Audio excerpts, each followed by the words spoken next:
మరో ఏడాదైనా పరిష్కరించరేమో. సో భూ సమస్యలకు సంబంధించిన ఒక పెద్ద ఆర్టికల్. మరో ఏడాది కాదు, ఎన్ని ఏడాదులు గడిచినా ఈ భూ సమస్యలు అనేది పరిష్కారం అవుతలేదు. సో ప్రభుత్వాలు మారుతున్నాయి, ముఖ్యమంత్రులు మారుతున్నారు, కానీ ఈ భూ సమస్యలకు శాశ్వత పరిష్కారం అనేది దొరకలేదు. అయితే ధరణి ప్లేస్లో భూభారతి అనేది అయితే తీసుకొచ్చారో దాని ద్వారా ఇది సర్వరోగ నివారణ అన్ని సమస్యలను సాల్వ్ చేస్తుంది అన్నట్టుగా పెద్దగానైతే ఎక్స్పోజ్ అయింది భూభారతి. అయితే ఈ భూభారతి ఇంప్లిమెంటేషన్ విషయంలో, భూభారతి ద్వారా సమస్యలను సాల్వ్ చేసే విషయంలో అధికారుల యొక్క నిర్లక్ష్యం అనేది మళ్ళీ కొట్టొచ్చినట్టుగా కనబడుతుంది. గతంలో అంటే ప్రభుత్వాలలో ఈ అధికారులకు పెద్దగా పని లేకపోయేది, రెవెన్యూ అధికారులకు. ఇప్పుడు పని భారం పెరిగిందని కొంతమంది అంటారు, వంగలేకపోతున్నారని కొంతమంది అంటారు. ఇట్లా రకరకాల కారణాలతోటి ఈ పెండింగ్లో ఉన్న సమస్యల్ని అంటే ఈ డాష్ బోర్డును క్లియర్ చేయడానికి మొగ్గు చూపుతారు. అయితే రిజెక్ట్ చేసుడు లేకపోతే పెండింగ్ పెట్టుడు, అంతకుమించి సాల్వ్ చేయడానికి మొగ్గు చూపుతున్నారట అధికారులు.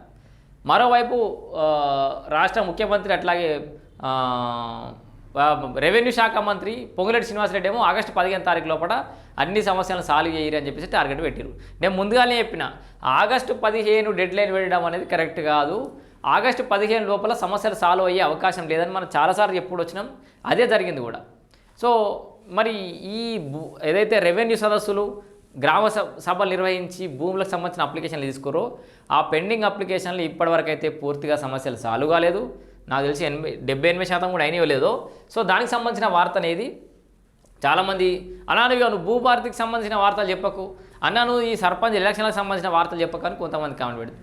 విషయం ఏంటంటే అప్డేట్గా ఉండాలి మనం. సో రాష్ట్ర ప్రభుత్వం ఏం చెప్తోంది, అధికారులు ఏం చేస్తున్నారు, వ్యవస్థలు ఏం నడుస్తున్నాయో మనకు అప్డేట్లో ఉండాలి. కాబట్టి ఒక 1% లెవెల్లో ఎట్లాగో పని జరుగుతలేదు అని చెప్పేసి నిరాశపడేటోళ్ళు కొంతమంది ఉండొచ్చు, కానీ చాలామంది ఆశతో ఎదురు చూసేటోళ్ళు ఉంటారు.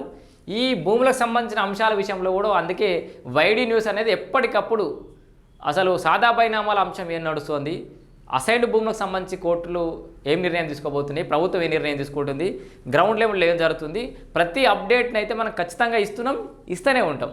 సో అయితే ఇప్పుడు ఓవరాల్గా రెవెన్యూ సదస్సులలో వచ్చినటువంటి అప్లికేషన్లు ఏం జరిగినాయి, ఆగస్టు 15 తారీఖు డెడ్ లైన్ పెట్టారు కదా, అది ఎక్కడ దాకా వచ్చిందో ఒకసారి చూద్దాం.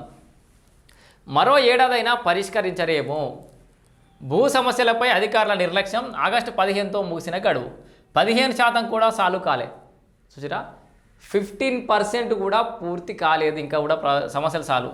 రిజెక్ట్ లేదా పెండింగ్కి ఆఫీసర్ల మొగ్గు, పీఓబీ ప్రాబ్లమ్స్ పట్టించుకొని రెవెన్యూ, సీఎం మంత్రి నిర్ణయాలకు విరుద్ధంగా వ్యవహారం అట. సో